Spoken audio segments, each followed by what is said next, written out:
Out, just. It'll scare you to death. The Oh my doctors gosh. will.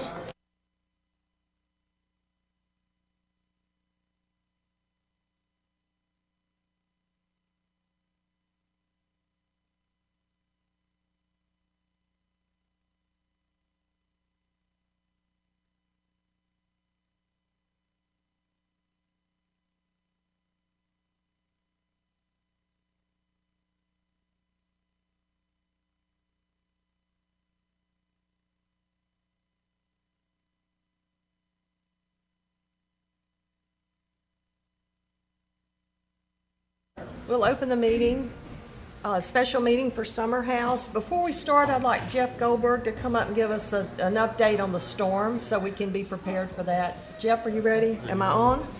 Am I on? 1, 2, 3. Jeff, are you ready? We can't hear. You can't hear me? No, ma'am. Okay, 1, 2, 3, 4. Can y'all make this work? Can you hear? Yeah, that's the problem. That's on.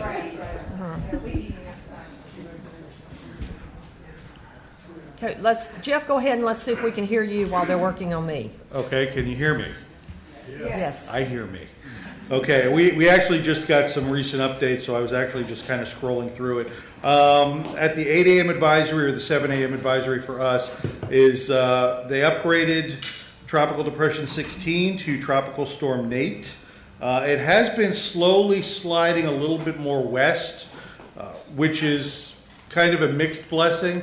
As long as it continues going west, that's a good thing for us. But if it kind of stays where it is, we're still in the cone. We're still in the 5-day cone. All the heavy weather is on the east side. So that's why, depending on how far west it goes, it could be kind of a mixed blessing for us, depending upon what happens with the storm. Right now, it is at 40 miles an hour. It's traveling northwest at 8 miles an hour. It's coming across Nicaragua and Honduras right now, and then it's projected to potentially cross the tip of the Yucatan. They expect it to decrease a little bit, but then spin back up. The biggest question is, what's it going to do when it gets around the Yucatan? Because the water right there in that area of the Gulf and going into the southern Gulf is really hot. So they're still expecting intensification to a hurricane. The modeling is still showing Category 1, potential Category 1 storm. If it stays on its current track, we're looking at potentially getting tropical storm force winds starting late on Saturday, early into Sunday morning, and then running through. It's supposed to pick up speed, and they're anticipating it speeding up in the Gulf to 15 to 18 miles an hour. So they're not expecting a whole lot of rain. 5 to 7 inches, which is still good, a decent amount of rain, but not the 12 to 20 that the folks in the peninsula got for Irma.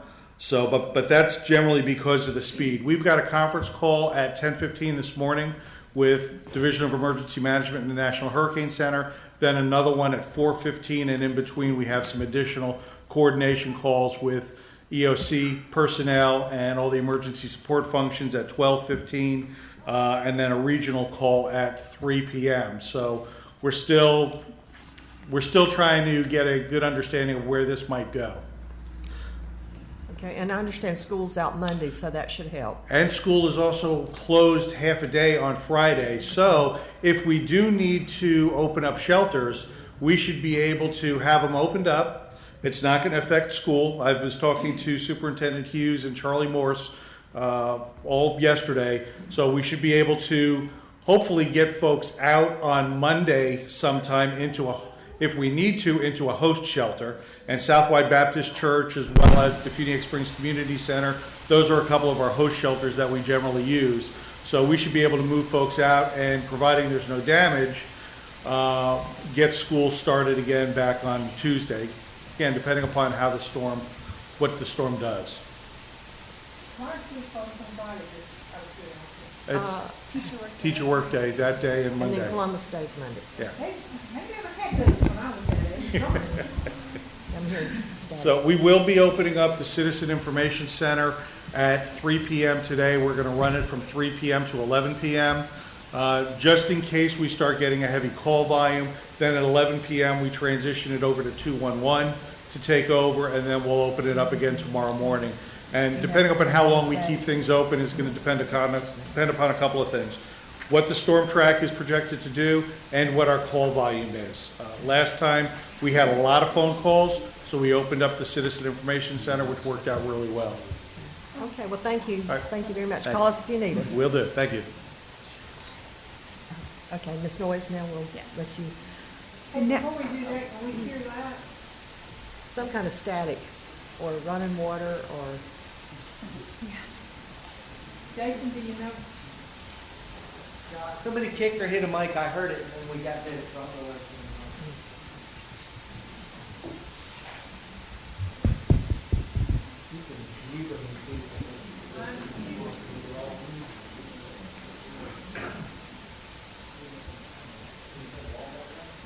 Yeah, I'm going to.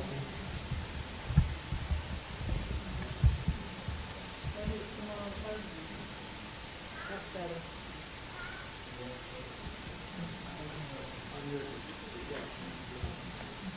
Oh, I still hear it, but that's okay. All right, Ms. Noyes. Thank you, Commissioner Jones. Turn my microphone on. Okay. Commissioners, we're here for the summer house rehearing. Just real briefly before we get started, I'm going to go through the procedure we're going to follow for this meeting. It's going to be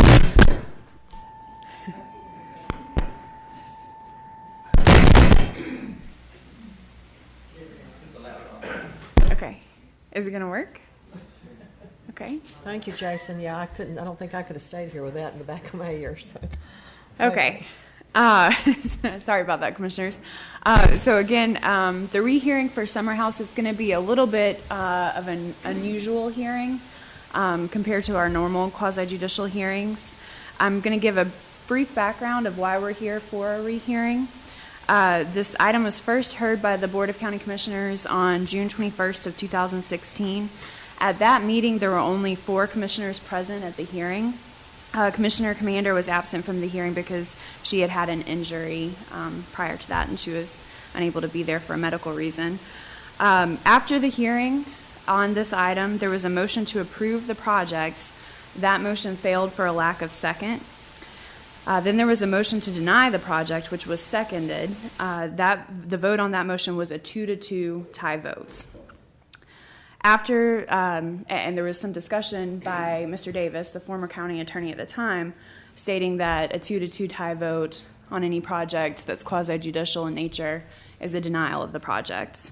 The applicant, after the hearing, filed an appeal, a petition for writ of certiorari to Circuit Court on the denial of the project. Judge Lewis was the judge who heard the petition for writ of certiorari. He ruled on the petition for writ of certiorari on June 27th of this year, and he stated in his ruling that because it was a 2-2 tie vote, specifically on a motion to deny the project, that the vote failed, or in other words, it was not a clear denial of the project, and he ordered that we have this rehearing. So because of that unusual order from Judge Lewis, we're going to follow an unusual procedure here today. What we're going to do is we're going to watch the video of the original hearing from June 21st, 2016. We're not going to take any new evidence on this matter. After the commissioners and the audience has had a chance to watch the video, the commissioners will have an opportunity to ask questions that's based solely on the information found in the video and in your packet. And just so you know, the packet of information that you have is the exact same packet of information that the commissioners had back in 2016. The only addition is an item that has been submitted by the attorney who represents the applicant, which kind of lays out the history of the petition for writ of certiorari. There's no new evidence contained in the packet. The public will have an opportunity to provide comments. However, that public comment will not be sworn testimony and no new evidence will be taken. Because there's no new evidence being taken, we will limit public comment to 3 minutes per person. After public comment, the commissioners will then have an opportunity to consider any motions to approve or disapprove the projects. So if we don't have any other questions about the procedure, or I guess if Mr. Abbott, do you have anything you'd like to add?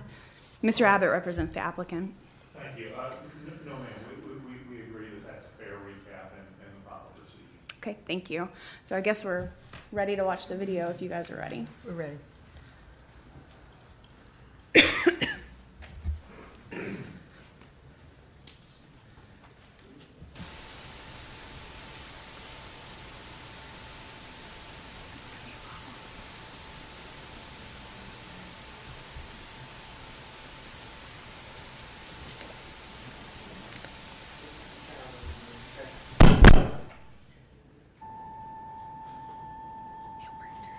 It was working, hang on a second. You unplug the mic, it changes the settings of the mic here.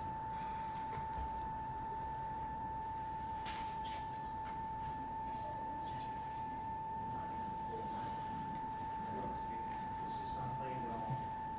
Sound.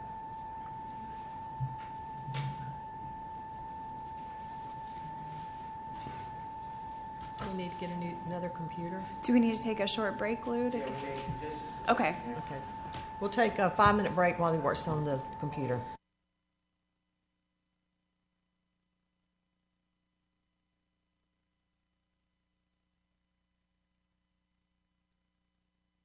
Reconvene.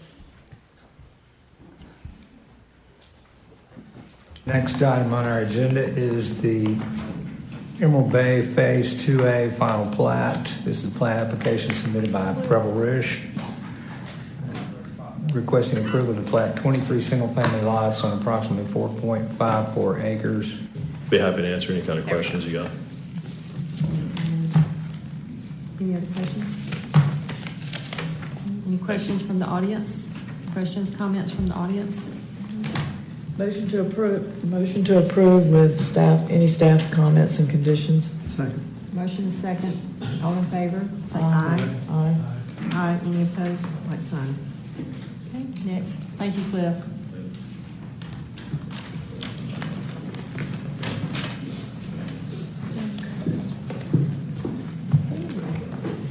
Commissioners, the next item on our agenda is the Summer House Bed and Breakfast. This is a major development order application submitted by Jenkins Engineering, requesting the approval to develop a bed and breakfast facility containing 25 guest rooms in a 3-story house with about 13,000 square feet on 0.65 acres. The featured land use in our comprehensive plan is neighborhood infill, and in our comprehensive plan, in the Inlet Beach neighborhood plan, it's identified as neighborhood commercial under the definition of neighborhood commercial within the Inlet Beach neighborhood plan. Commissioners, y'all have received correspondence from interested members of the public that suggested a different interpretation of the comprehensive plan and land development code and the definition of a bed and breakfast. This property is neighborhood infill and neighborhood commercial within the Inlet Beach neighborhood plan, which is distinctly different from the future land use category of neighborhood commercial. That future land use category has a 10-unit limit on a bed and breakfast use. That land use category does not apply to this parcel. With regard to this parcel, it's allowed under the neighborhood commercial Inlet Beach neighborhood plan definition to be limited lodging and a bed and breakfast. The definition within, or the property that existed at the time of adoption of the Inlet Beach neighborhood plan that most closely resembled the allowable use proposed for this property is specifically identified in the Inlet Beach plan as the Inlet Inn, which had approximately 25 units. The definition of a bed and breakfast within the comprehensive plan and both within the land development code neither have a limitation on number of units. With regard to licensing of the facility, which is not a Walton County concern, it's a state Department of Business and Professional Regulation concern, their definition of a bed and breakfast suggests it's a one-building residential in character that can have up to 15 rooms to be able to be licensed as a bed and breakfast through the state of Florida. If it has more rooms than that, has to be licensed as a hotel. But those are the distinctions that apply to this particular development. Yes, ma'am. So, which one prevails, the Comp Plan Land Development Code or the Inlet Beach Neighborhood Plan? The Inlet Beach Neighborhood Plan is a component of the comprehensive plan, so we have to look at both the Inlet Beach Plan and the future land use map, which allows limited lodging and a bed and breakfast in neighborhood infill, to make sure that the proposed development complies with both sets of regulations. And in this case, we believe it does. Excuse me, save your comments, I'll let you talk in just a minute, Okay, please. back in neighborhood infill, isn't that 8 units to the acre with 5% commercial? In the Inlet Beach Neighborhood Plan, there are two flavors of density. And this one certainly has and I'm not sure if this is a 4-unit or an 8-unit, but we didn't look at density when looking at this particular development. This is a bed and breakfast. We don't apply density to a bed and breakfast. We apply intensity to that, and it's based on square footage and floor area ratio. I thought though neighborhood infill had to be primarily residential and could have a component of commercial, but that component could only be 5% of the area. Is that correct? But limited lodging is allowed in neighborhood infill. Limited lodging is allowed in neighborhood, okay, limited, and what is our definition of limited lodging? Well, I can, if you'd like, I can get the code and Yeah, I'd like to just know what the definition of limited lodging is. And then, while you're getting that, so the Inlet Beach Neighborhood Plan has it designated as neighborhood commercial.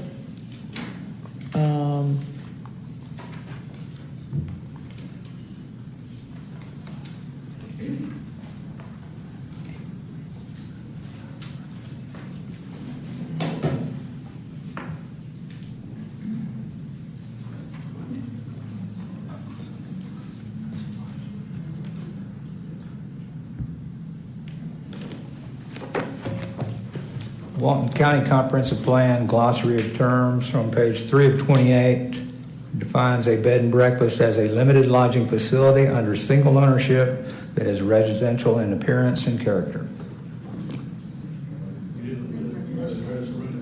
Excuse me.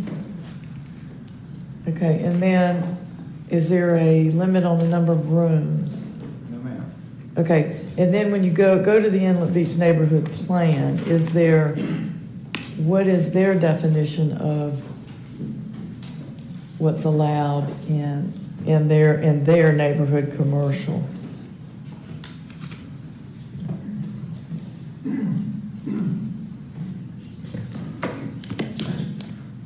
If I could first refer to the definition in the Land Development Code for bed and breakfast. Sure, go ahead.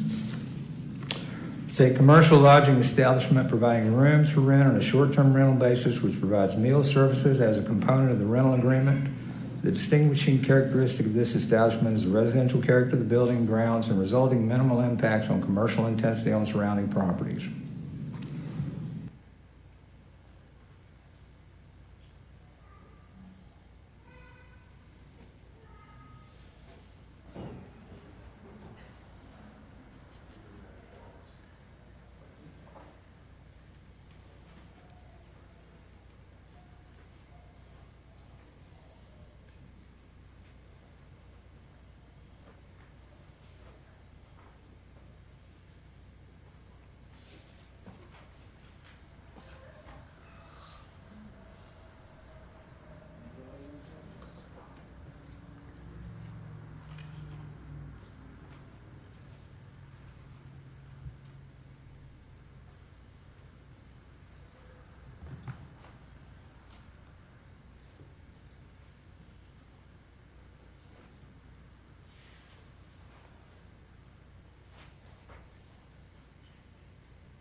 They said he fixed it pretty much.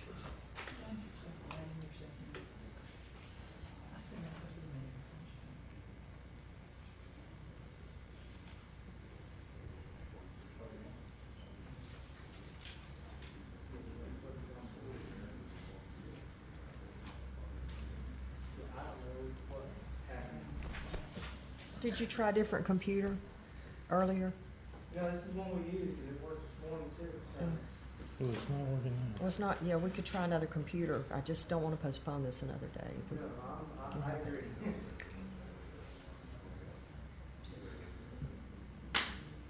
We may have to take another break, and I'll just see if I can get one of these to work. Okay. Another 5-minute break.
what is their definition of what's allowed in their neighborhood commercial?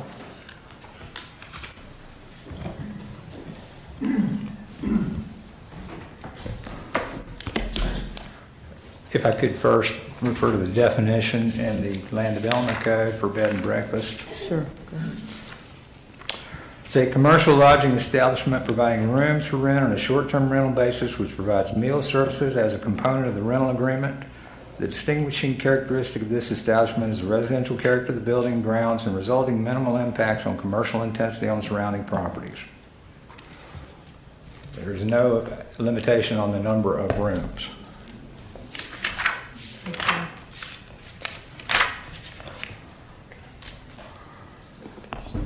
Within the Inlet Beach Neighborhood Plan, under the subsection 3.4, Neighborhood Commercial, 3.43, limited lodging facilities shall be allowed within the neighborhood commercial. Limited lodging is a bed and breakfast type lodging facility housed with one primary structure that is residential in exterior character.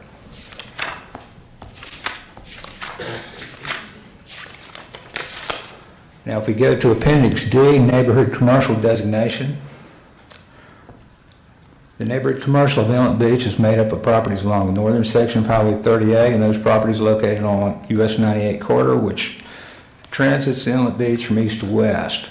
Buildings shall be of neighborhood scale or character and shall be primarily for business use such as retail services, entertainment, office, medical, artisanal, limited lodging, restaurants without drive-up facilities, sports clubs, fitness centers, dance schools, small theaters, and taverns. There shall be no outdoor broadcasting of music. As described in the T&D requirements, both sides of US 98 display similar land uses on facing streets. Established land use pattern shall be the land use for properties bordering US 98. And in that next section, it specifically identifies existing businesses that met these definitions at the time of the adoption of this neighborhood plan. Under limited lodging, it says the Inlet Inn. And it goes on to specify specific lots, lot numbers that have this definition. Okay. Okay. Thank you. Any other questions? No. One, Mac, in the staff report, they indicate there is an active code violation on this piece of property. Can you speak to that?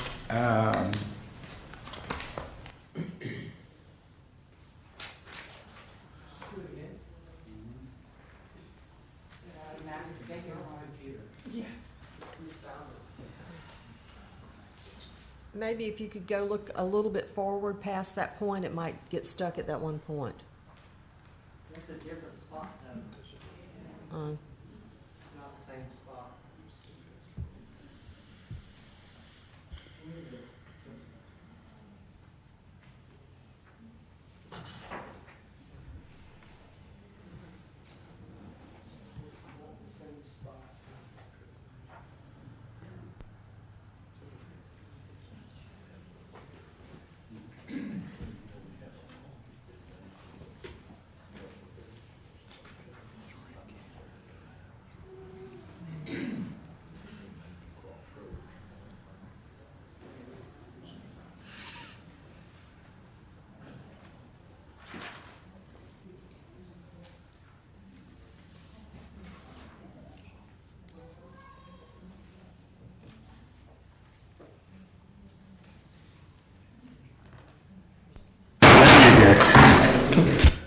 Tell me to do it harder.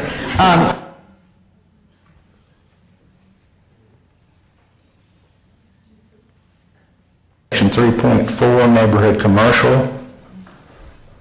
3.43, limited lodging facilities shall be allowed within the neighborhood commercial. Limited lodging is a bed and breakfast type lodging facility housed with one primary structure that is residential in exterior character.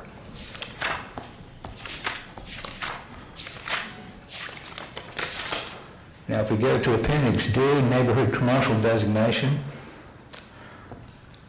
the neighborhood commercial of Inlet Beach is made up of properties along the northern section of Highway 30A and those properties located on US 98 corridor, which transits Inlet Beach from east to west. Buildings shall be of neighborhood scale or character and shall be primarily for business use such as retail services, entertainment, office, medical, artisanal, limited lodging, restaurants without drive-up facilities, sports clubs, fitness centers, dance schools, small theaters, and taverns. There shall be no outdoor broadcasting of music as described in the T&D requirements both sides of US 98. Display similar land uses on facing streets. Established land use pattern shall be the land use for properties bordering US 98. And in that next section, it specifically identifies existing businesses that met these definitions at the time of the adoption of this neighborhood plan. Under limited lodging, it says the Inlet Inn. And it goes on to specify specific lots, lot numbers that have this definition. Okay. Okay. Thank you. Any other questions? No. Well, Mac, in the staff report, they indicate there is an active code violation on this piece of property. Can you speak to that?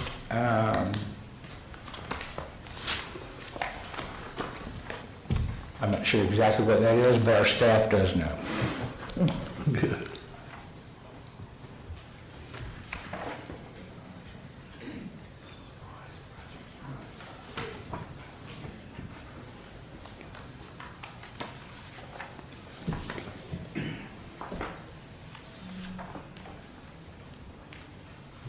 I'm sorry, this project was originally started by another planner that's no longer with us, and I'm not sure what that code violation might have been at the time it was written. May I suggest that in the future, if there is an indication of a code violation, to expound upon it, please?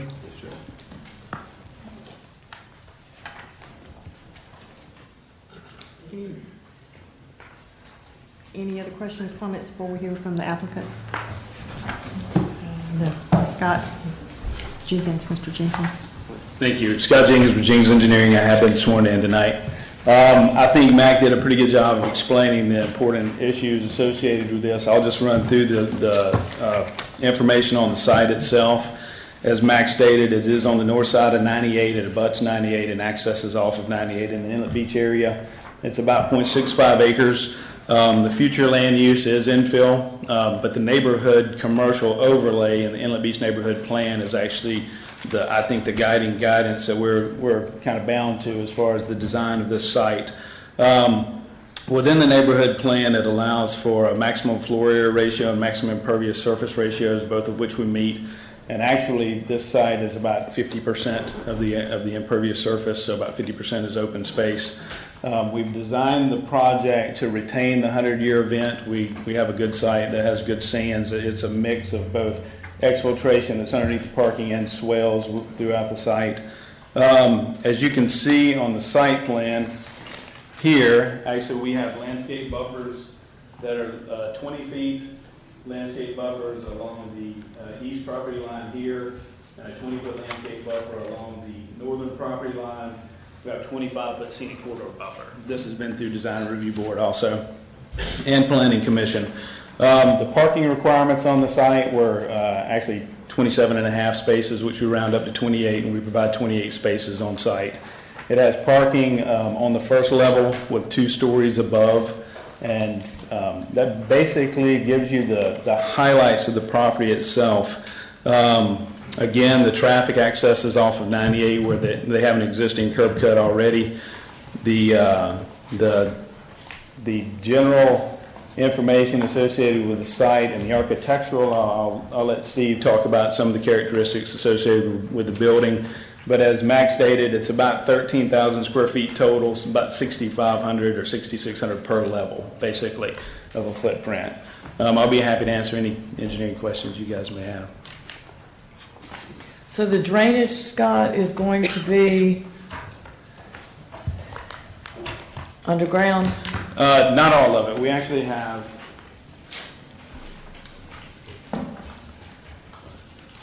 a combination. We have retention, surface retention in these areas and exfiltration underneath the parking, just so we have a better way to collect.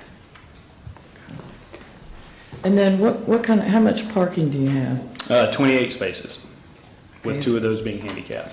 Okay, is that what's required for, Yes, ma'am.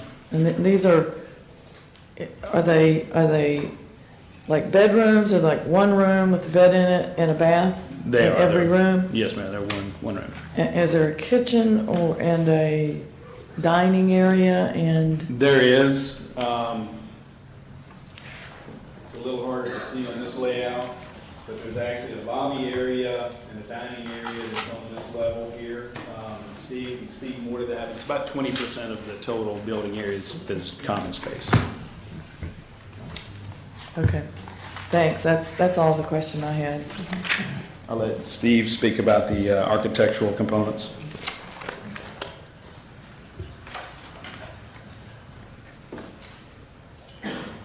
Good evening. Steve Piazza with Piazza Design Architects. I need to be sworn in. Will you raise your right hand? Do you solemnly swear or affirm that the testimony you provide to this board will be the truth? I do. Thank you. As Scott has mentioned, we took in consideration of different things. The kitchen area itself, that was one of the concessions we worked with the community. We had a couple different things. We had a couple meetings with them. Some of those things we've incorporated into it.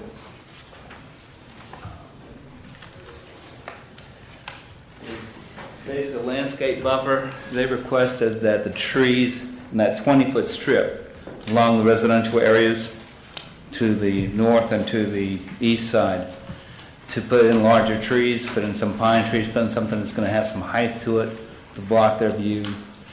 So we agreed to do that. One of the other things they requested was leaving the existing higher fence.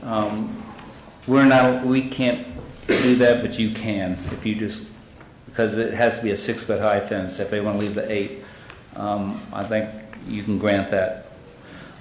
So where would that fence be? The existing fence, where is it?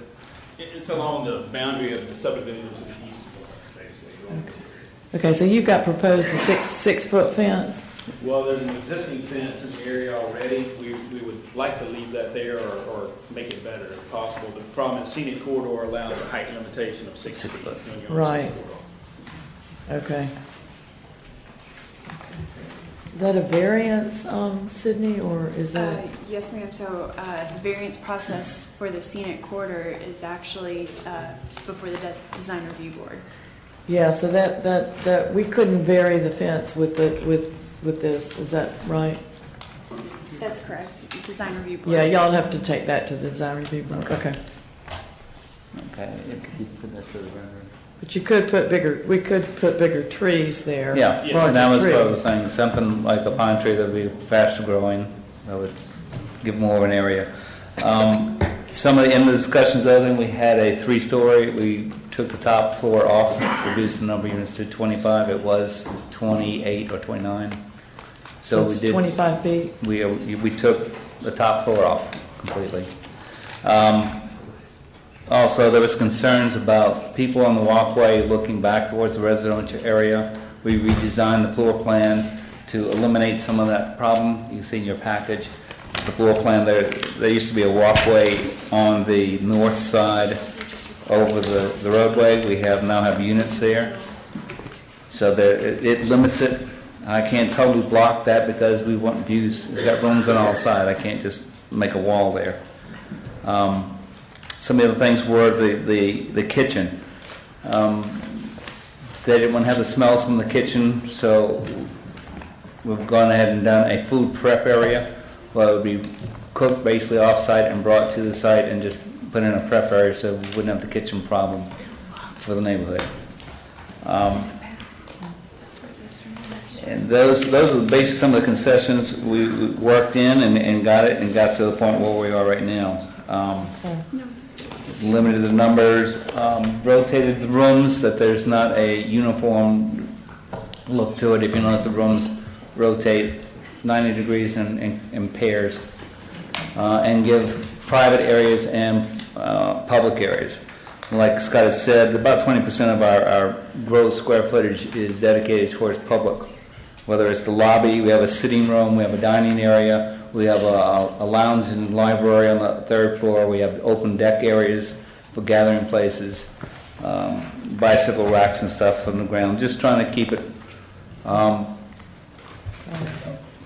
bed and breakfast, more of a residential feel to the whole Do you have thing. a swimming pool? No, there was no room for a swimming No pool. swimming pool? We could put it on a roof, but that wouldn't be residential. And also in the scenic corridor review process, they had asked me to remove the metal off of these, which we did. It's now all tile, and we raised the pitch up to a 6 and 12 to give a more of a, since we took the top floor off, we had plenty of room that we're way below the 50-foot mark. When you took the top floor off, what was it, rooms? Hey, we had some rooms up there. And I Okay. had to redistribute some down. That's why the rooms were able to block up that corridor. And, Okay. So you shifted them around, so Right. you cut the level of the building, Yeah. okay. and the common areas, if you know, this whole section here, this whole front section is basically all common area. Okay. I got a question. Sure. I guess I'm not following this good. I've got two sheets here, one labeled CO3 and one labeled AO2, both AO. describing a first floor site plan. And when I look at it, CO, I don't have a CO. CO3, it's got your ground floor parking and your first floor site plan on it. I got a site plan, a AO1, which is, I got AO2, which I've shown as mine. well, yeah, it's, what I'm calling is ground floor, first floor, second floor. So if you want to call it first floor, first parking, second floor is living, third floor is that, it's terminology. Okay, so, all right, so what am I looking at when it says first floor site plan? First floor site plan is the CO3. first living floor, because the first floor is the garage and the lobby. Okay, in That's a- CO3, we've got a library Right, and a room, but over on AO2, it calls it a dining room and sitting area right. with food prep. And a real deck area over by the back rooms and some on the side. And then the lobby area is on the ground floor with, But so, all right, here's balconies in the front. what, just bear with me a second. Sure. All right, on the one plan, it shows it's a library and linen area. That's not the first floor, that's the second floor now? That, it says the second floor, but it would be the third, top floor. Hey, Okay. So I don't have that, okay.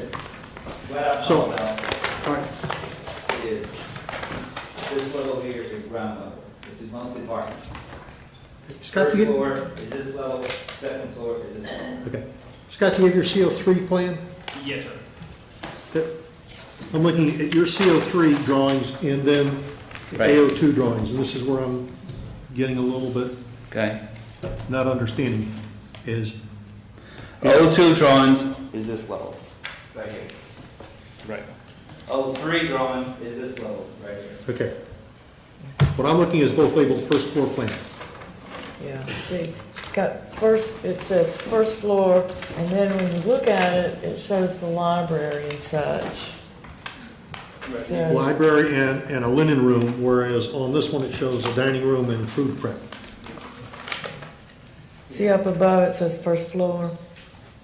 At the very top. The here you label, go. yeah, right there, yeah. This is just showing the overall boundary of the building on our That's- site plan. That's not, That's right. This was actually the top floor, basically. Okay. Because it's the outside boundary of the building is what we're trying to show here, from the setback. he's not an architect. Just the shaded area Yes, ma'am. is the building, okay. Just the shaded, that's correct. Okay. I see the confusion, I never noticed that. Any other questions or comments? Questions, comments from the audience? Okay, this gentleman on the second row, at the very end, would you come up?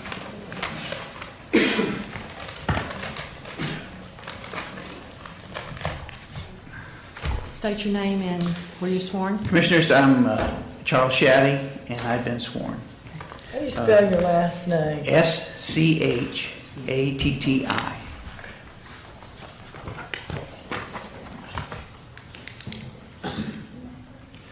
Let me go ahead. I live in the Waterview neighborhood, which is next to this proposed project. I've attended all the previous meetings, and the Neighborhood Association, the Waterview and Homeowners Association is not in favor of this project. I'm the president of the Homeowners Association. When you read the Florida Department of Professional Development Regulations, and you read the Walton County Development Code, or you read the future land use element policies, it is confusing, but it seems to be pretty clear that this project does not fall under what is really meant to be a bed and breakfast, that it really falls under what's really meant to be a hotel.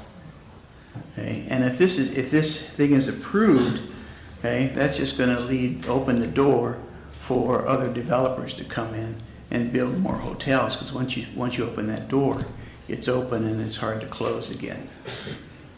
Okay? The proposed building is 3 stories high. That's higher than the 2-story houses that are right next door to it. There's less than 50 feet between the project building and one of the neighborhood houses. Okay. So we're concerned about noise. We're concerned about the increased traffic and congestion. Okay. Lighting can be an issue. The developers have said that the engineers have said that there's going to be the lighting for the parking lot will be down low, okay? But there are balconies, and there must be safety and security lighting for those balconies, and that's going to provide light pollution into the neighborhood. Okay? The development code also says that the hours of operation for non-residential development must be compatible with the hours of operation of surrounding non-residential uses.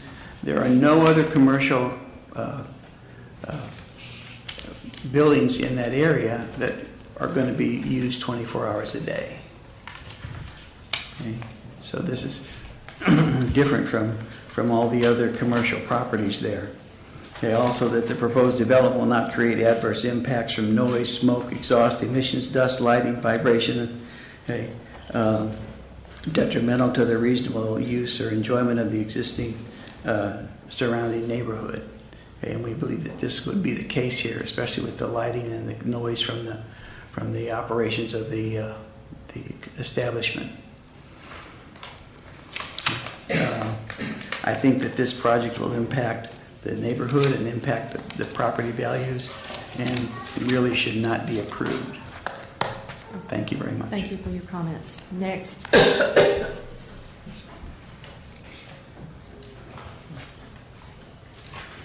Good evening. My name is Shane Odom. I'm the president of the Historic Inlet Beach Neighborhood Association. Have you been And sworn? I have not been sworn. Will you raise your right hand? I will. Do you swear or affirm that the testimony you provide to this board will be the truth? Yes, ma'am. Thank you. I'm going to basically read a prepared statement and then a few quick comments. It won't take very long. The Summer House Bed and Breakfast, so-called, is a proposed major development on the north side of US 98, just east of Inlet Crossings. This 0.65 acre parcel is presently home to a few small cottages with designated land use of neighborhood commercial. As proposed, bed and breakfast is to be a 3-story, 13,130 square foot building containing 25 rooms. The Historic Inlet Beach Neighborhood Association Board of Directors opposes this proposal because it exceeds the comprehensive plan, land development code provisions for bed and breakfast facilities not to exceed 10 lodging rooms. Moreover, the Florida statute defines a public lodging establishment containing sleeping room accommodations for 25 or more guests to be a hotel. Hence, for licensing and regulatory purposes, Summer House, as proposed, is a hotel. There is no Walton County land use provision which permits hotels to be built in areas designated as neighborhood commercial. The application to construct a hotel on a parcel with designated land use as neighborhood commercial should not be approved. The Walton County Comprehensive Plan and Land Development Codes both employ the same explicit language concerning neighborhood commercial allowed use for bed and breakfast facilities not to exceed 10 lodging rooms. I'm not sure why that wasn't brought out by Mac, but it's in there, Mac. Florida statute defines a hotel as any public lodging establishment containing sleeping room accommodations for 25 or more guests. While not directive concerning Walton County land use, the state will license and regulate the proposed facility as the hotel operation it will become.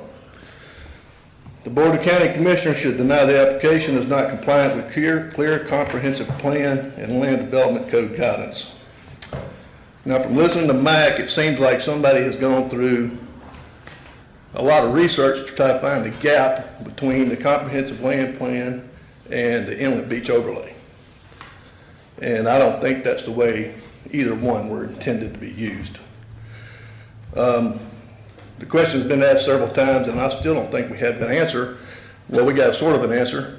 There is no actual kitchen, and I think when all of us think of a bed and breakfast, we think of a small facility with limited number of rooms, mom and dad in there cooking breakfast for all the guests. We have a food preparation area. That's not what we think of as a bed and breakfast.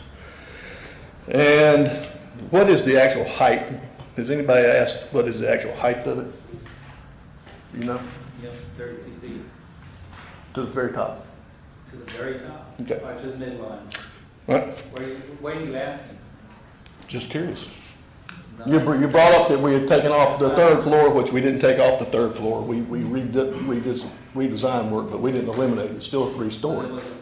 So 32 feet is what? Okay. 32 feet. All right, moving on, please. So that's all I have. Thank you very much. Thank you, Shane. Where did you get the tent, Sean? Where'd you get the tent, Shane? I'm sorry. Where'd you get the 10 rooms? Where is that found? This is based on information that we sent to our attorney, who is Gary Vorback, and was also researched by Bob Murphin. And I didn't actually look it up myself, but it is in the land development code to describe what should be considered a bed and breakfast. Okay, Matt, would you address that, please? thanks. As I addressed that in my opening remarks, Commissioner, what Mr. Odom is referring to is the neighborhood commercial land use category. The standalone neighborhood commercial land use category that is not part of the Inlet Beach Neighborhood Plan. And although the two words are the same in the title, the Inlet Beach Neighborhood Commercial is completely different and separate from the part of the comprehensive plan that Shane is referring to. The part he's referring to does have a numeric limitation on it. If this land use was neighborhood commercial and not neighborhood infill in the comprehensive plan, then that would apply. But in this particular case, it's neighborhood infill and not neighborhood commercial future land use district. It's neighborhood commercial within the Inlet Beach Neighborhood Plan, which is also a component of the comprehensive plan. State law requires us to approve something that we can't point to a specific regulation that prohibits it. And we're bound by that. We're not looking for a loophole in the code. In fact, we're trying to close any loopholes in the code as we find them. With your permission, of course. But in this particular case, it meets our requirements. Matt, going back to your initial comments, maybe I forgot it. Is the state going to regulate this as a bed, as proposed, would the state regulate this as a bed and breakfast, or would they regulate it as a hotel? I don't believe it could be licensed as a bed and breakfast under the regulations as I read them, but I'm not the permitting agency for their license. That's not a Walton County area purview. I saw another hand back in the back, very back row. Come on up, please.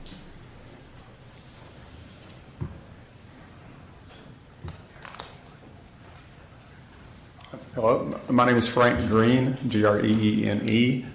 I haven't been sworn. Okay. You have not? No. Would you raise your right hand? Do you swear or affirm the testimony you provide to this board will be the truth? I do. Thank you. I'm a resident of Inlet Beach on Walton Rose Plain, which is the street that comes off of 98 immediately opposite this parcel. I've made some notes on my phone here if you don't mind me looking at them. calling this a bed and breakfast, which has been one of the items of contention in the meeting here, is a matter of semantics. It says that it also indicated that the structure that this facility was going to be in is a house. I don't know that you could call what this is going to be a house by any stretch of the imagination. One aspect, two aspects actually, that I want to talk about briefly are the requirement that it have a residential character, which is in the Inlet Beach neighborhood plan. And I don't see that. The little glimmer I saw of a rendering of the front of this building does not seem to me to be of a residential character. For one thing, a building with 14 or so parking spaces under it, I don't see how that could be considered to have a residential character. Also, this is an extremely dense property. It's 25 units on 2/3 of an acre, plus 28 parking spaces. The Inlet Inn, which was referenced previously as being an example of the types of development that were existing in Inlet Beach and might be acceptable in Inlet Beach, was a establishment of, I think, a similar size, but probably on 4 or 5 times as much land. The density, the intensity of this project on this property, I think, is not in keeping with the residential character provision of the Inlet Beach Neighborhood Plan. Thank you. Thank you for your comments. Okay. Betty, Ms. Letcher. Betty Letcher, Inlet Beach, and I haven't been sworn. Would you raise your right hand? Do you swear or affirm the testimony you provide to this board will be the truth? I do. Thank you. Yes, I was not going to speak, but I always sit there and listen and say, okay. I'm not against a bed and breakfast. I've stayed in many all over, and I've never seen anything like this as a bed and breakfast. I think it'd be great if they brought it down to 15 or 10 or whatever, made it bed and breakfast. Now, if they have to go and get a state license, are they going to be able to get it, even if we approve it, if they're stating that? So I'm just saying it just doesn't, and that's a little over a half acre to put that much. Okay, you've got 25 rooms, and you're going to fill them up, believe me, this day and time. Then you have 3 extras. So how many, there's got to be maids there and whoever's going to prepare the breakfast and this type thing. So there you don't have enough parking for all of this. So I'm not against a bed and breakfast. I think they're wonderful, but let's really bring it down to what it really is, because it's going to be a hotel and it is going to open the door, because we got a lot of land left on 98. So I'd appreciate it if you would not approve this. Thank you. Thank you. Okay, any other comments? In the very corner back, in the back. If I could just respond to Commissioner Infield's request about the code violation. Previous code violation, stop work order has been issued. It was for a number of Katrina cottages that had, I'm sorry, Commissioner Chapman. Katrina cottages that had been moved on site and were being hooked up to electricity without permits. We issued a stop work order on it. This development will remedy that code violation. Okay, now, sir. My name's Adam Boyer. I have not been sworn in. Okay, raise your right hand. Do you swear or affirm the testimony you provide to this board will be the truth? Yes, ma'am. Thank you. First of all, thank you very much for hearing us out. It really helps out with everything that's going on. So thank you for letting us hear our voice heard. I live on right behind the, I guess, can I move this? Oh, sorry. Well, I'm sorry. But right where I moved that cursor right there, that's where my house is. It's to the north of the property. Yes, ma'am. Right to the northeast corner. That one right there. Yeah, that's the one. So over the past development that's already going there is 2 stories. The 30 Avenue and stuff like that went pretty much right behind my house. That's not too bad. They put a nice fence up. I can still see the sunset. I can still see nice stuff. This thing is going to be really, really big right in the back of my yard. They do have a 12-foot or 10-foot privacy fence that if this does go through, that I ask to please stay up. It does help out a lot and will help out a lot if this thing gets big. But I just don't even know what to say. I'm really sad that this thing's going to go up. We have a lot of cool things in this area, and driving into Inlet Beach, you see nothing but sand dunes. Everything's kind of low-key, nice white Alice Beach area. And to have this be the pinnacle viewpoint driving into Inlet Beach in and out, because it will be the biggest structure that's there now, it's just unpleasant. It's just so unpleasant. And to cram all those people right onto that little spot on 98 where there's already traffic light right to the west of there, and we have Orange Street right to the east of there, pulling out 50 cars, or 25, they're going to have a guest with them. So, pulling out that many cars on a 98 when there's already stop signs is going to cause congestion all the way back up to Orange Street, which is going to be a pain in the butt for anybody trying to get out of there. Also, the beach access right across the street at South Orange Street. I've been a lifeguard for South Walton for about 11 years. I've been with the program since it started, and we have a pretty busy beach access there now, considered to 10 years ago. So, and it's only growing. We're already running out of parking spots. So if you throw another 50 people right across the street that are going to use that access, it's going to even be more of a pain in the butt for everybody. That's pretty much all I had to say. I just wanted to be known and just say, please don't do this to us. I like stuff. I like development. I think it should be there, but just cut it in half. 10 rooms, that's solid. But 25 rooms being in a big old, in my backyard is just not acceptable. And I would definitely not live there if I would have known this thing was going up. But thank you very much for hearing this. Thank you, Adam. Yes, ma'am, on the front row. Mac, while she's coming up, how far is it from that site to the east to 30A? Guesstimate. I'll find out. Just outside a quarter mile. And in that intersection, isn't there a multi-story hotel? My name is Ann Hamer, Hamer. I have been sworn. I have a question about the parking. It said they had 28 spaces. And if it's neighborhood infill, isn't it 1.5 parking spaces per bedroom? Because it seems to me that we're sliding back and forth between what is overriding this to be approved. Is it the beach plan, which is meant to be part of the comprehensive plan? It's not supposed to be separate. We work within. I mean, when we wrote the Inlet Beach, we worked very hard to write this plan, working with the comprehensive plan. We're not trying to find loopholes. We're not trying to find a way that one type of wording overrides the other. They work together.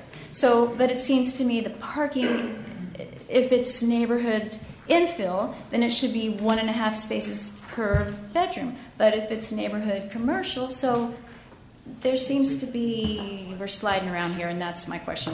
What about the parking? Isn't it supposed to be 1.5 spaces per unit if it's neighborhood infill? 1.1 space per hotel room. Per hotel, limited lodging, hotel. You get your chance to come to the podium, and just please. Say that again, Matt. Okay, so I'm confused. I'm sorry. No, we're sorry. Go ahead. The standard we have to use for limited lodging, which includes hotels, motels, and bed and breakfast, is 1.1 space per guest room. So then we don't have enough. So then it seems that we don't have enough parking. Okay, that's all. Thank you. Anybody else? Now, I heard other voices, so come up. Wait, you've already been up, haven't you already been up? Let's see, let's get everybody that has not been up, and then, okay, yes. Yeah.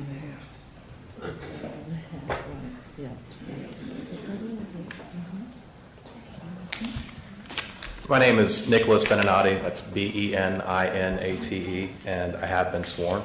I have a few additional comments on behalf of the applicant, specifically to address this question of how does the state definition interplay with your rules.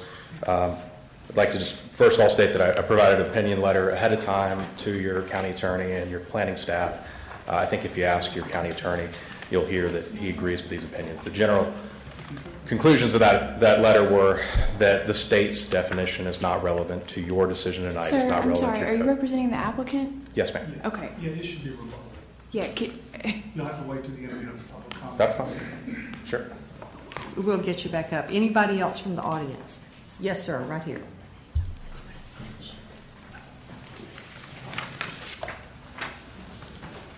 My name is David Smith, and I have been sworn in. I would love to come to one of these meetings where we aren't trying to fit a piece of development in with a shoehorn. Time and time again, we are doing the absolute minimum. And I agree with the person that said there is not enough parking here.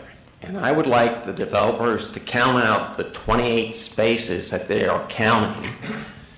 And if 2 of those are for handicap, then when they don't have a handicapped person in the facility, what are they going to do? So that takes away 2. It's open 24/7, was what I heard. So there has to be an employee on property 24/7. There have to be maids coming in. So when the parking lot is filled, what is the plan for where those cars are going to park? And that's a big question. Where are they going to park? And one of the spaces that I looked at, they show it as a space, but on the landscape plan, they have a live oak or an oak tree in that space. So what's going to prevail, the tree or the parking space?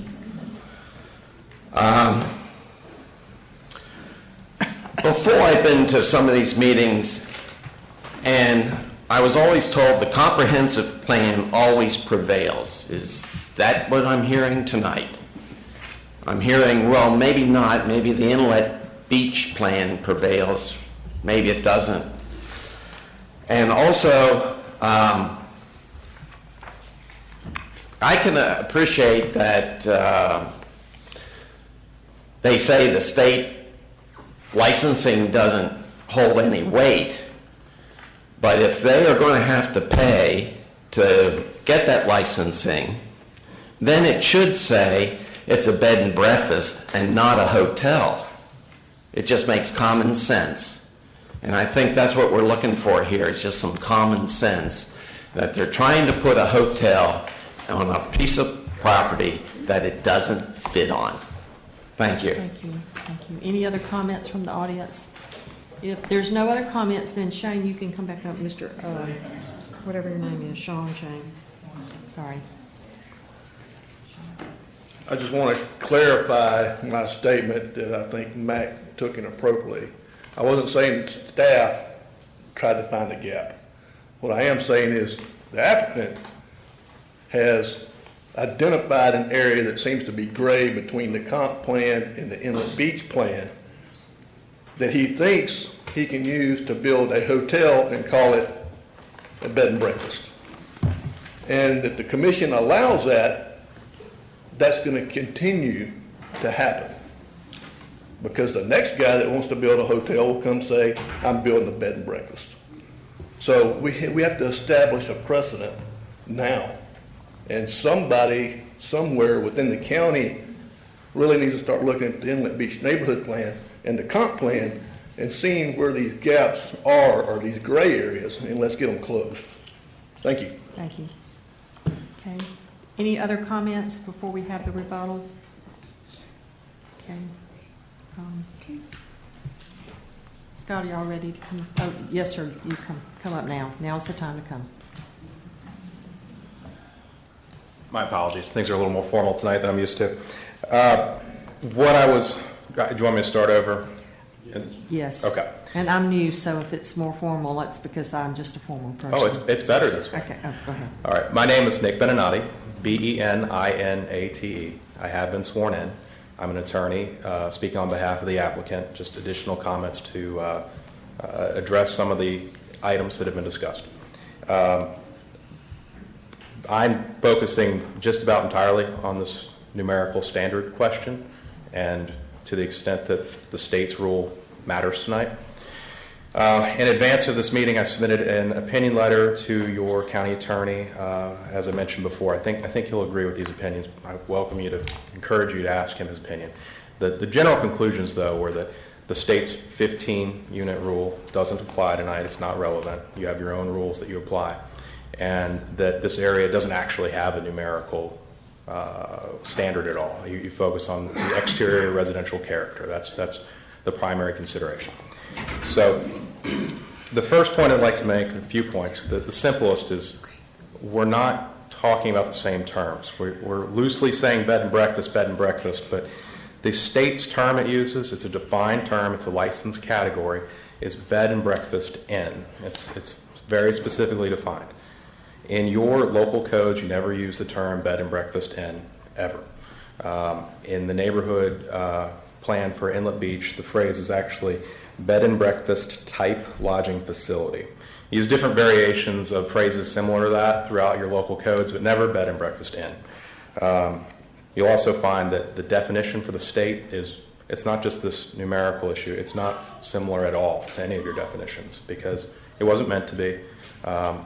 One wasn't supposed to apply to the other. The state's rules, the county's rules, the county's rule, and they're independent. So the state and the county have different roles that are totally independent in this whole process to eventually get a business opened as a hotel or a bed and breakfast or a transient rental establishment. There's so many different categories, but you're very familiar with the county's role. The county's role is the land use aspect. Basically, where can businesses go? Where can different uses of property go?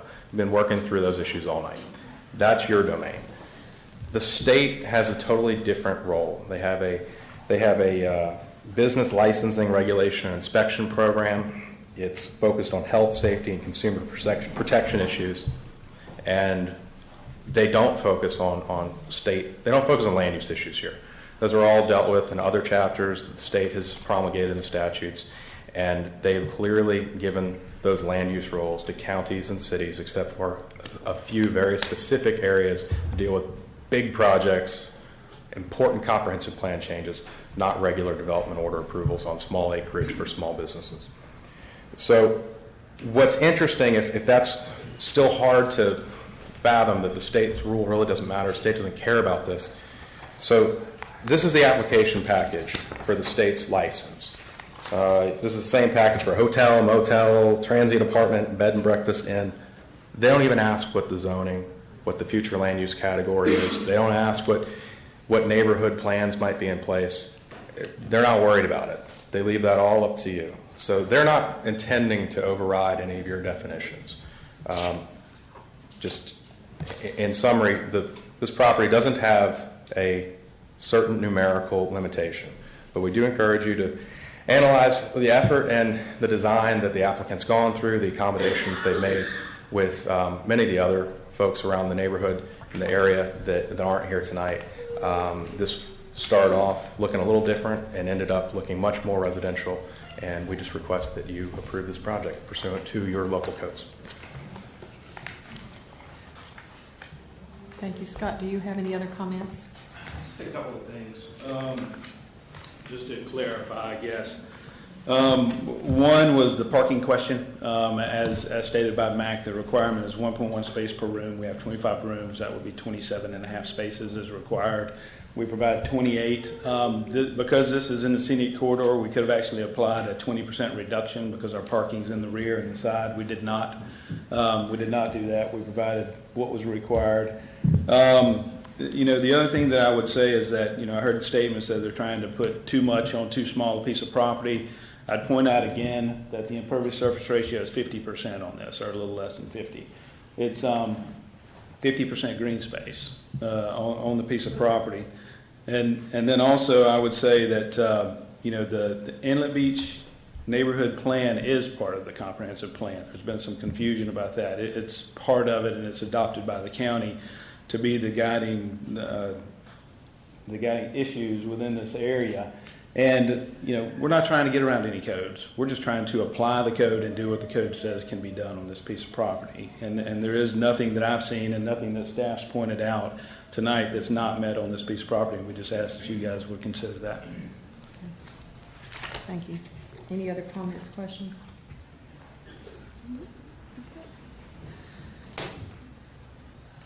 Let's- Okay, Commissioners, that's the conclusion of the video.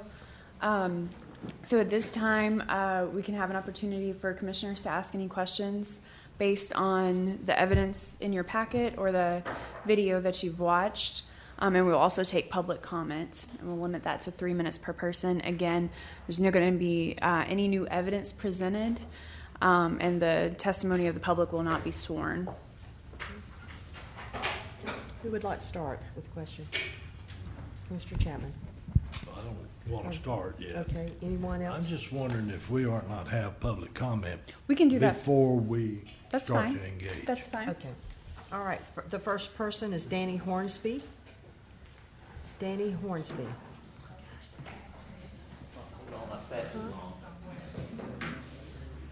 Right?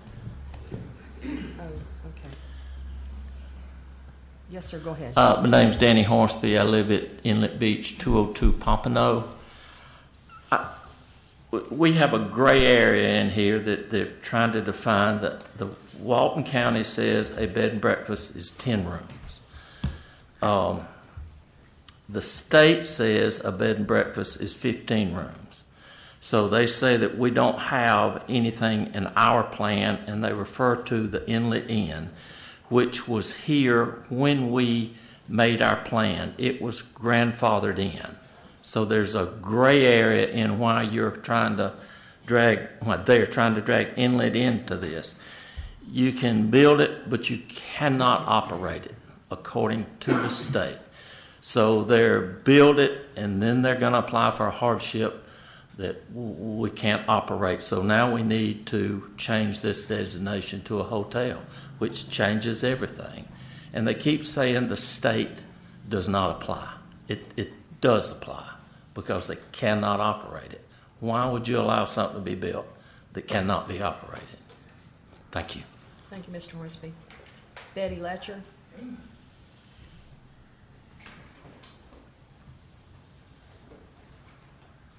Hi, Betty Letcher, and my name's spelled Letcher,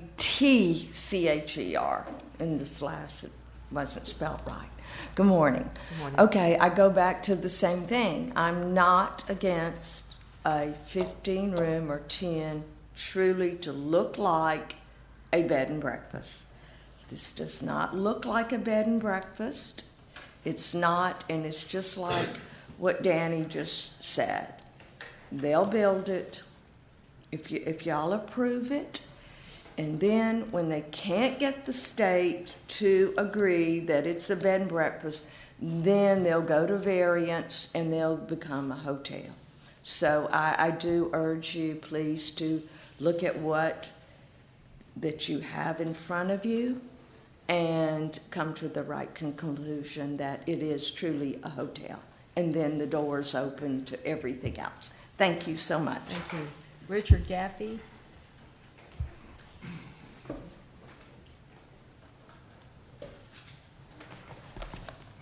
I'd like to provide you guys with No, Mr. Jaffrey, we're not taking any new evidence. this is not new evidence. This has already been in the record. This is a simple statement from a state department that has been referenced here. I don't know if that's in the record. We can't take that. We're not taking new evidence. If it's in the packet, the board members will have it. Ladies and gentlemen, my name is Rich Jaffe. It's Jaffe. I'm the president of the Historic Inlet Beach Neighborhood Association. We are represented by board members, residents, and our attorney. And let me tell you, I think this request is absurd because this is not a bed and breakfast. It's a Trojan horse. You voted it down once, and it's back again only because the developers persist in their desire to profiteer on our community. The document I wanted to give you is from the Department of Business and Professional Regulation. It is from their Division of Hotels and Restaurants. It explains to you in very black and white terms what is a bed and breakfast. And it says, and this was already entered into the record, Bed and Breakfast Inn. Bed and Breakfast Inn is a family home structure with no more than 15 sleeping rooms, which has been modified to serve as a transient public lodging establishment, which provides the accommodation and meal services generally offered by a bed and breakfast inn, and which is recognized as a bed and breakfast inn in the community in which it is situated, or by the hospitality industry. This is not a bed and breakfast. It is a bunch of tiny hotel rooms. There is no family home structure as outlined in that regulation. And it is not recognized by our community as a bed and breakfast. I spoke last week with a gentleman named Robert Protomastro in the enforcement division of that unit at State. He told me they would not license even a 16-room bed and breakfast. It's got to be 15 or less. So you have to wonder why the developers have even moved ahead with this. They already know it cannot be licensed. That is why I submit to you that it's a Trojan horse. They want to do something else with it because they can't get it licensed and operated. As Betty said, we have no objection to a valid bed and breakfast. We do object to a scam hotel trying to set up operation in Inlet Beach under the guise of being a bed and breakfast. It is not. We ask you, see through this, please. If they want to put a 15-bed bed and breakfast there, we're all for it. But it does not fit our character. It is not a bed and breakfast, and they couldn't license it in the first place. So why are they trying to pull this in your community and in our community? Thank you. Thank you. We have 8 more. Would y'all like to take a break now, or would you like for me to finish these 8? No, well, we've got, right, okay, let's take a 5-minute break.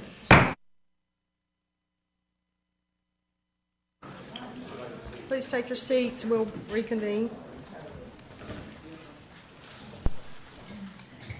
Frank Green, and after Frank Green is Elizabeth Green. Just basically want to reiterate some points that were brought up previously and some things I said in the original hearing. One that I think has been underemphasized is the issue of negative impacts on the residential neighborhood directly behind this proposed hotel. I've never been in or near a hotel, particularly a hotel that's more or less in a resort area, that you don't have drunk 22-year-olds hanging off the balconies, people screaming, lights in the parking lot. I wouldn't want to live behind something like this proposed hotel. And I think it's going to be very negative on the neighborhood. The cars going out, their compatibility analysis indicated that the main traffic would be during the day and early evenings. That is an absurd statement in a lodging facility such as this one. The second is that saying that this has residential character is totally false. It looks more like the La Quinta in Panama City Beach than it does like any house I've ever seen. There are 14, maybe 16 parking spaces under the building. Do you ever park 16 cars under a residence? Do you ever have a 30-foot wide open entrance for cars under a residence? You'd at least put doors on it. Of course, they don't want to put doors on it because then their guests would have trouble getting in and out. And the parking deck, the parking facility is open to the north side. So you're going to see the back end of cars from the residential neighborhood. The neighborhood is all 2-story homes, and this is a 3-story hotel. Also, this comes back to the definition of a bed and breakfast. I've never seen any definition of a bed and breakfast that includes more than 15 rooms, which is the Florida state definition. The definition in the Land Development Code for Walden County for neighborhood commercial is 10 rooms. This is shown as neighborhood commercial on both the Inlet Beach Plan and the future land use map. It's neighborhood commercial, 10 rooms maximum for a bed and breakfast, 10 rooms maximum under the limited lodging definition. There is no definition anywhere that I have found for more than 15 rooms for bed and breakfast. Thank you. Thank you. Elizabeth Green. May I perhaps go later if we have time? Because he's covered some of the points that I have. Okay, Chris Smith. I'm fine. Okay. Charles Shaddy. Sorry. Good morning, Commissioners. My name is Charles Shaddy, Schatti. I live in Waterview, the neighborhood right next to the proposed project. I don't believe that this project is allowed by the comprehensive plan or the Inlet Beach neighborhood plan. The comprehensive plan says that commercial projects shall be limited to neighborhoods serving commercial uses, which may be allowed if compatible with the surrounding neighborhood in size, character, and scale, and there's a demonstrated need for such development. I don't think that this project fulfills those requirements. The Inlet Beach neighborhood plan talks about limited lodging. You heard all the comments about limited lodging, so I'm not going to even go there anymore. That's been brought to death. But the neighborhood plan does say that off-street parking shall be to the side or rear of the building. Shall be. And I think that could be a specific prohibition here, because we have the proposed three-story structure is there because they have to have parking underneath the building. And there's no other properties in the neighborhood that have parking underneath the building. If we didn't allow parking underneath the building, then there would only be 14 parking spaces, and with 1.1 parking spaces per room, that would allow only 14 rooms. It's my contention that that is more like a bed and breakfast. Okay?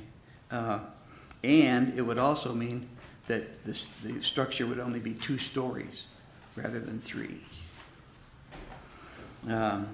As proposed, the project was going to bring increased traffic congestion, noise to the neighborhood, light, that's all been mentioned before. The closest house is less than 50 feet from the building. So I would ask that you not approve this project as proposed. At the very maximum, you could allow a downsized version of this project. Thank you very much. Thank you, Mr. Smith, Shaddy. David Smith.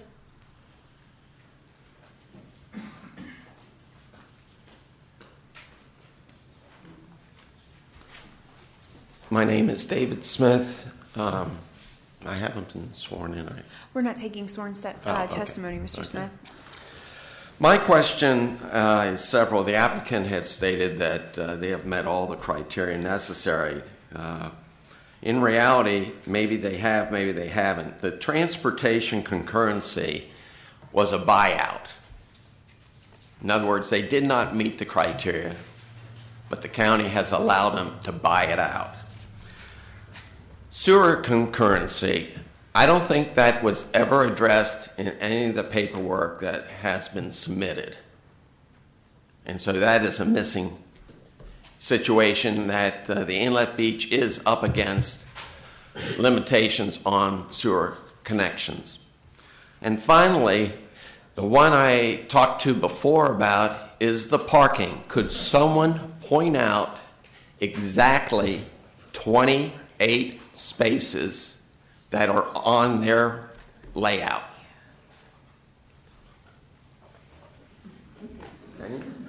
Yeah, Mr. Smith, I do agree. I happen to catch that too. There's a live oak in one of the spots. So, and then the other question, it's as soon as you drive in. So if you go to the landscaping plan, there's either a live oak or shrubs, however you want to look at it, in that spot. And the other thing I would like to know, because I think it's handicap is on a federal level, the 2 spots, are they in addition to the 1.1, or are they 28, because we're using a 1.1, which is the hotel motel criteria according to chapter 5. hotel and motel 1.1 spaces per guest room, is it 1.1 plus 2 handicap, or does that include the handicap? Because I know handicap is on the federal level. Can someone answer that? Well, you want to do it now, or you want to wait till Commissioner time? I'm sorry. That's okay. Sorry, It's I got in okay. the middle of Go ahead with your comments, and then we'll Well- address Commissioner Nippers at the very end. Pretty much that is the criteria I see, the parking, and that was raised at a prior meeting, as you saw, and no one has addressed that, Right. even up till today. Right. Well, So- these are really good questions, and we will address them in just a few minutes. Thank you very much, and again, I agree with the prior speaker that this is a Trojan horse. Okay. Joe Dale Tremaine. Joe Dale Tremaine. Okay. Adam Boyer. He was the one with the child. Daniel Abbott.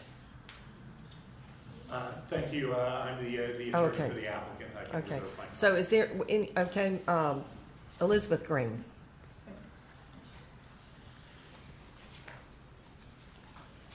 Good morning. Thank you for hearing us. I'm probably going to be reiterating a few of the points that were made earlier. Can y'all hear me? Can you say your name again? Elizabeth Vaughn Green, 217 Walton Rose Lane.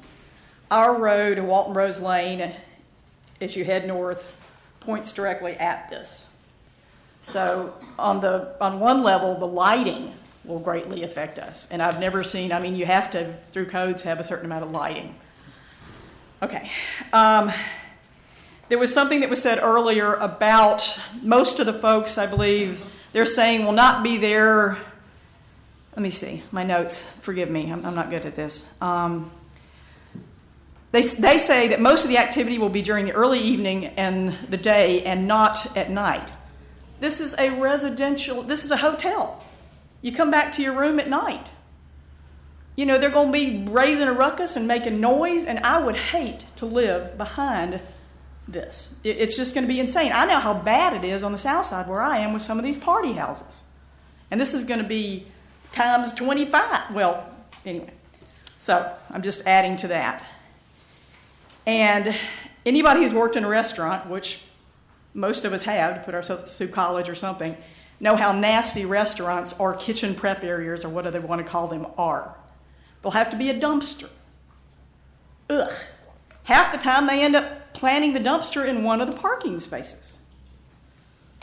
And they will be having delivery trucks with those god-awful beep, beep, beeps every time they back up. Noise. Okay? I had a few other emotional pleas about we're losing the paradise that Inlet Beach used to be, what we all moved to, a bit of old Florida that we're slowly paving over and ruining. If I wanted to move to Miramar, nothing wrong with Miramar, it's just not what I wanted. I would have moved there. They're ruining what we had. That's just an emotional plea. So thank you for hearing me, and good morning. Thank you. Anyone else that would like to speak? Raise your hand, please. Okay, seeing none. We have a motion to close public. Second. Motion second. All in favor, say aye. Aye. So now if the commissioners have any questions that Mac could possibly answer based on the evidence that you've seen, or Mr. Abbott, or Mr. Jenkins. And Mr. Abbott and Mr. Jenkins are here on behalf of the applicant. And forgive me for interrupting, Mr. Piazza is here as well, if the commission has any questions for him. Okay. Commissioner Nippler. So I guess my parking question regarding number 1, handicapped. Number 2, I think we made, matter of fact, Mr. Stewart said in the Planning Commission meeting at the time, feels that the county needs to tighten up the definition of bed and breakfast in the land development code. And I agree, and I think that's something we're trying to do. So we are using the criteria of hotel motel, 25 rooms, we're going to have employees. If I go to hotel motel, if I just Google it, it does say 1.1 square space per guest room, but it talks about employees. And we don't have the criteria for employees, but if we're going to morph this into the hotel motel criteria for parking, we need to consider the employees. And according to what I've read, typically for 2 employees, there's 1 parking spot, and we don't have that. We've got the tree that I've spoken about before, and I would like to, once again, be, just so that I can be educated regarding handicap, if it's plus or part of. Okay. Scott Jenkins, Jenkins Engineering. I'll try to answer your questions. Thank you. I guess the first thing is I'll just kind of go through and count the parking spaces, if that is okay. On the landscape plan, because like I said, I see trees in the spot as you drive in. Yes, ma'am, and I'll address that. The parking space requirements are actually shown on the site plan, the civil plan, and so I'll kind of address the discrepancy. And you can see here we have 8. Sorry. We have 8 spaces along the north boundary here, and an additional 2 here for 10. We have 4 spaces here, that would be 14. We have 3 spaces in this location, which is 17. We have 2 spaces here, which would get us to the 19. We have 4 spaces along here, which gets us to 23, and 1, 2, 3, 4, 5 here, which gets us to 28 spaces total. We also have a loading space, which we do not count as a parking space, but it is there. To answer your question regarding the handicap spaces, they are not in addition to, it is just a part of the parking that's required. It's 1 per 25 spaces. All right. So if you had workers, then, and you didn't have parking spaces, would that be when you would have to find a place for the workers to park and use some kind of transit system to get it? I mean, I'm just trying to... They've had park and ride systems like that in the past. The 1.1 criteria is actually in the code, and it comes from the International Transportation Engineers kind of parking studies they do. And I think they actually consider the number of rooms and employees based on that. So I believe that's all included in the 1.1. Okay. You said you think. I don't know. No, ma'am. I didn't do the study myself, but it's in the description. And to answer your question regarding the landscape plan question, there is a difference in the landscape plan. The landscape plan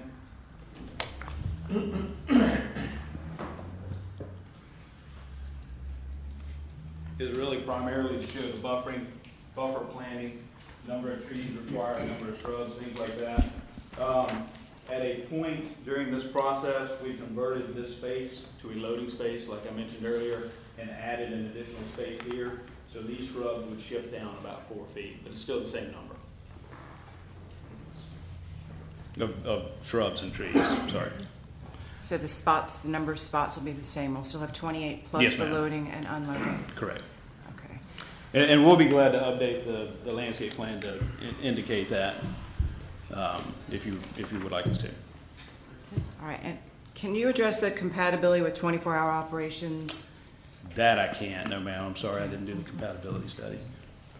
There is a compatibility study in our packet. Right. The one thing that I'm reading, and I see this all the time regarding compatibility. In addition, the Land Development Code requires the strongest considerations be given to adjacent properties. When I look at the homes on Grayling, I personally don't consider this compatible, even with that buffer. Right. And I personally wouldn't. I personally, and I'm hearing what citizens are saying, the 24 hours, when you come back from a hotel, motel, it's in the evening. So I've got questions regarding compatibility. I would point out, and I think staff may speak to this, but one of the difficulties regarding compatibility here is that the subdivision here probably should not have been allowed because this is neighborhood commercial and you're not supposed to have residential uses there. And that causes some of the issues, I think. Sorry, that's it's what it is. So I guess one more question. I've got the Inlet Beach water system that Mr. Smith was talking about. This is July 2015, so it was in the original packet. It says that, however, additional upgrades may be required to the existing facilities upon further review regarding the water system and sewer services. And I got a comment from staff that says, in short, and it's kind of long and drawn out, and I would like you to look at it afterwards. In short, the development won't proceed without central water. Do we have central water? Yes, ma'am. We did get an updated concurrency evaluation from Inlet Beach last week also. And it's been upgraded regarding the force main Yes, ma'am, it's there, and there is capacity available. Okay. Do we have written proof of that? I have it, but I didn't know if I could submit it or not. I give you a We're copy. not taking new evidence, Okay. so. But, yeah. Okay, any other questions? I do, of course I do, but That's Mr. okay. Chapman. Okay, I got some comments and some questions. Some of them may be for the applicant, some of them may be for Mac. This project has gone through numerous reviews. The TRC, Design Review, Planning, and Scenic Corridor. And all four of those entities have voted to approve this project. But my questions is, everything that we've seen in our packets and what has been proffered today and at the last meeting was this was a bed and breakfast. Now, we've been told by counsel for the applicant that that shouldn't be a concern of ours. I tend to not agree with that, because if we approve this as a bed and breakfast, and even though the state is the one that's going to regulate and license this facility, they're not going to license it based upon their rules of 15 or under for a bed and breakfast. Therefore, it will then go from a bed and breakfast to a hotel.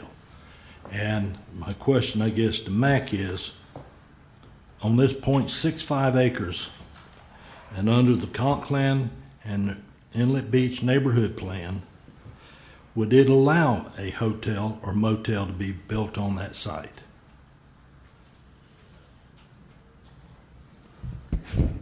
Both the Inlet Beach Plan and the Comprehensive Plan allow limited lodging. It was stated earlier that the future land use district for this particular location is neighborhood commercial under the Comprehensive Plan future land use map. That is incorrect. It is neighborhood infill. Neighborhood infill would allow limited lodging, and without the neighborhood plan, it would allow limited lodging up to 125 rooms. In the Comprehensive Plan, under the future land use district. In the Inlet Beach Plan, there is no numeric minimum or maximum for a bed and breakfast. And when we look at the definition or the example given for limited lodging in the Inlet Beach Plan, it specifically calls out the Inlet Inn, which was a 25-room motel, which no longer exists, but that was the example given as what limited lodging should be in Inlet Beach. And it was 25 rooms, the Inlet Inn was The 25 Inlet rooms? Inn, yes ma'am, it was very near the Bay County line. Yeah. It was one story. Okay, we're not taking any more public comments at this time, or any time. Mac, it was grandfathered in and then it's been torn down, so it doesn't apply anymore, is that correct? No ma'am, it wasn't grandfathered in, it met the requirements. Oh, okay. It existed prior to the code, but it still would meet the requirements today. Okay. But it's torn down now. It no longer exists, yes ma'am. Thank you. Right. And I want to honor the neighborhood plans. I really, truly do. I mean, a lot of work went into these, but tell me again, does the neighborhood plan limit the number of rooms? No ma'am, it does not. All right, what other The questions? only limitation for bed and breakfast in our comprehensive plan or land development code is in the future land use designation of neighborhood commercial. That does not apply to this location. And these are things we're working on too. Yes, ma'am. We agree that there needs some work needs to be done to the Inlet Beach plan. We have offered assistance to the Inlet Beach group, and we'll continue to do that. Yes, there are some inconsistencies in that plan, and it was written almost 20 years ago now. It needs to be updated. Madam Chair, Yes. to the applicant, if you're truly wanting to put a bed and breakfast in here, because everything I've seen says bed and breakfast, is there any possibility that the applicant would consider redesigning this thing to 15 units?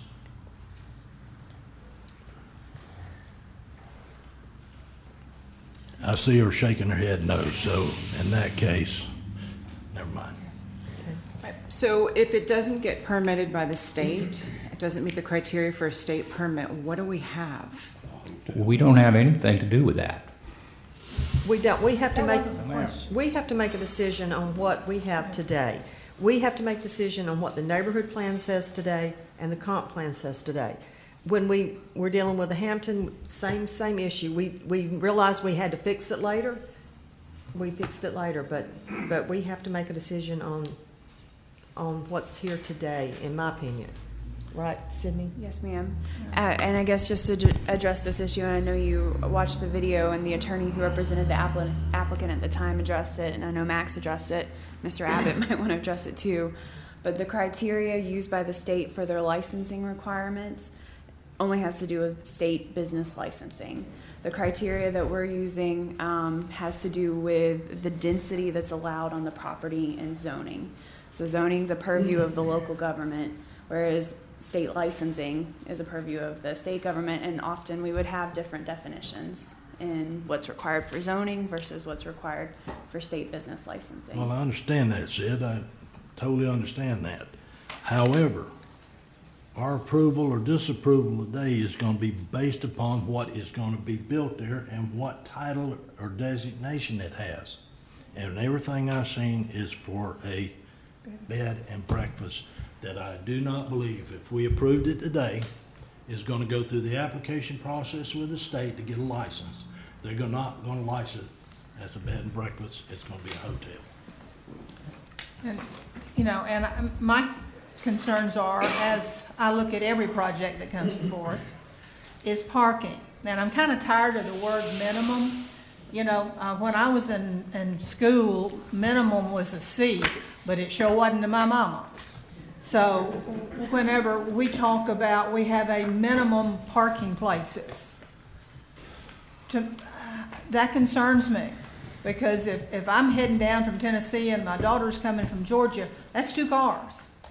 And certainly you've got to have a security guard at night, if nothing else. You got to have somebody check those people in that are late, late checker-inners. You're going to have a maid or somebody to clean up a spill or whatever. You're going to have, and I see no, maybe the 0.1, but I see no spaces for, if that thing was fully booked with people, I see nowhere for staff to park. And that is one of my concerns. Since even before I came on this board, we've been talking about Inlet Beach water system and some of the problems they've had. The water capacity at this point is another nagging concern of mine. Well, to speak in regards to that, I had a visit from the CEO of Inlet Beach Water Supply, and they know that probably within a year or so, they're going to have to do some major renovations and expansion, because the agreement they have with regional will be expiring. And because of that, it's going to have a significant impact upon the present system that's out there, and they're not sure at this point in time as to what measure they're going to take. Yeah. So Commissioners, obviously we're in the discussion section right now, so this isn't testimony that you consider when you're voting, but again, we've got to limit ourselves to what we had previously seen in the video and the packet. I just wanted to throw that out there. I actually think if I had been able to be here rather than laying flat, that these are questions I would have asked then. Right. And the letter says July 2015, so I think it's a valid question regarding sewer and water. It may be a valid question, is but it is it a legal question? Right. And here's what we need to be real careful about, and I'm asking you this as a question. If we get into providing more testimony, are we leaving ourselves open? So, Commissioner Nipper, the letter you were referencing, was that in your packet? It was provided for me from staff. Okay, so you guys have to rely on what's in your packet and what you saw in the video. So the packet that they receive is not privy to me from the planning department's packet is that part of, would be considered part of my packet, am I right? Your board packet. Okay. Yes, okay. ma'am.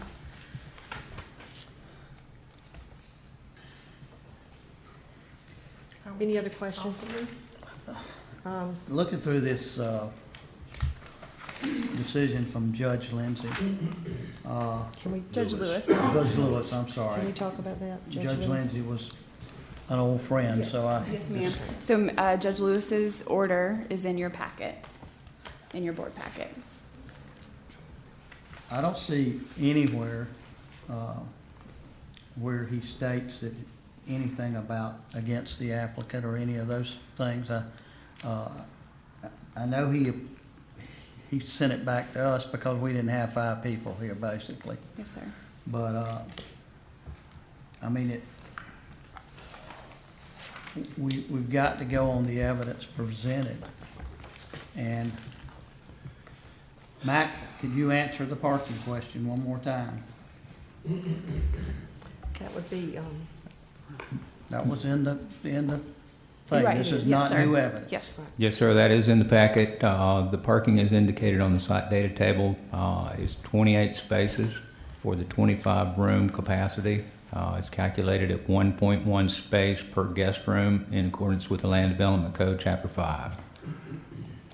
And in your opinion, I better not ask that because I wasn't in the previous testimony. You can ask questions of Mac. Mac was a witness. Does that include the employee parking also? All of our parking ratios are designed to include our employee parking unless it specifically says they have to be extra. Okay. The ITE manual typically includes whatever service workers are required to service a particular development in their parking ratios. But we have to use what we have in our Land Development Code. And it requires 1.1 space per guest room. The handicap spaces are determined by state and federal law, and that's 1 space per 25 or fraction of 25. And since it's over 25, they're required to provide 2 handicap spaces.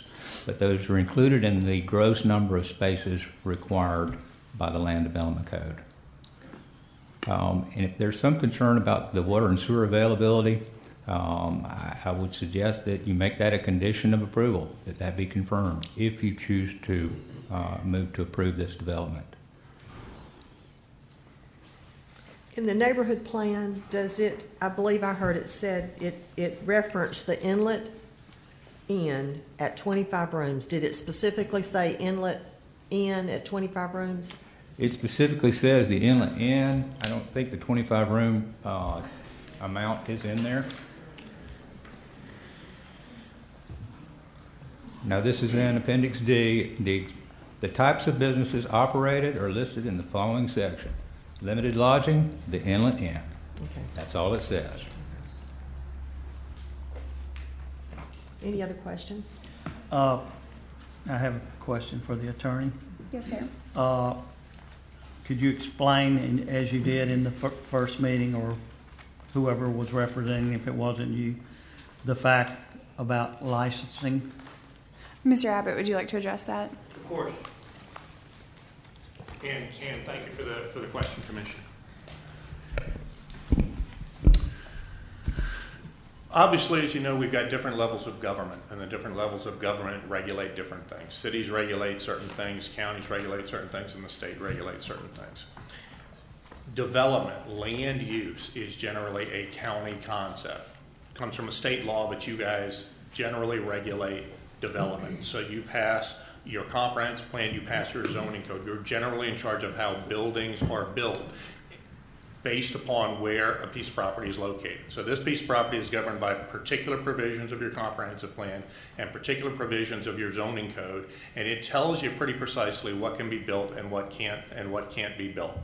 And as you saw in your planning director's report, this project is permissible under both your comprehensive plan and your zoning plan. It's something called limited lodging and something called a bed and breakfast, and it's permissible. Now, to run lodge, and that's really the end of the story. That's what you're here for, to decide whether this building is compatible with your land use plan and your zoning plan, and it is, and you've heard that from your staff. Now, Also, to run public lodging in the state of Florida, you need a license from the state of Florida. They regulate things like, I don't know, do you have the right sort of beds? Is it a safe facility? Is it a sort of thing that people are comfortable sleeping at? And you've got to pay them some money. You've got to get their license, and they regulate it. And they call developments certain things, and based upon that, that's how much money they charge you, and that's the regulatory scheme that they put in effect. They, at the state, don't care what you call this project. It's a bed and breakfast under your code.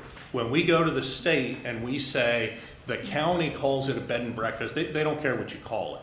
The state's going to look at what's there, and they're going to look at the number of rooms that are there, and they're going to decide the license that's appropriate.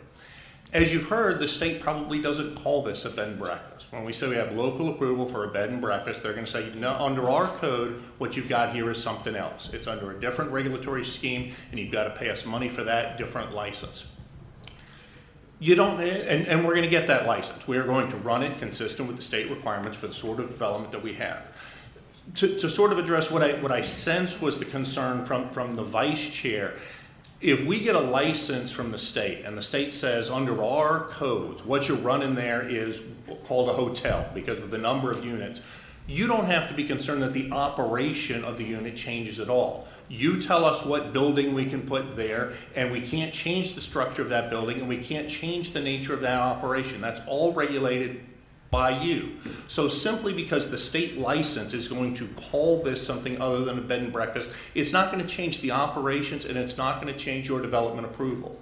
So the mere fact that the state under their regulatory scheme happens to use the same language, they call something a bed and breakfast, they call it something with words similar to what you call a bed and breakfast, they don't match. They don't have anything to do with each other.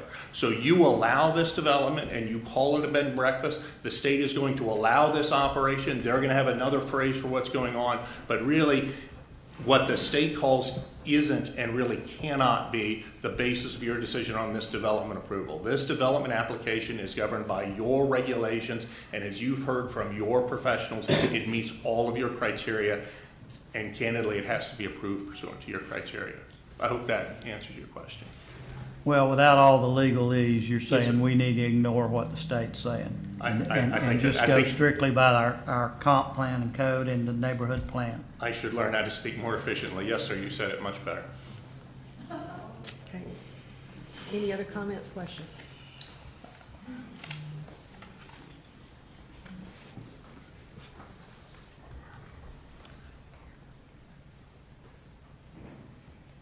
Somebody do something.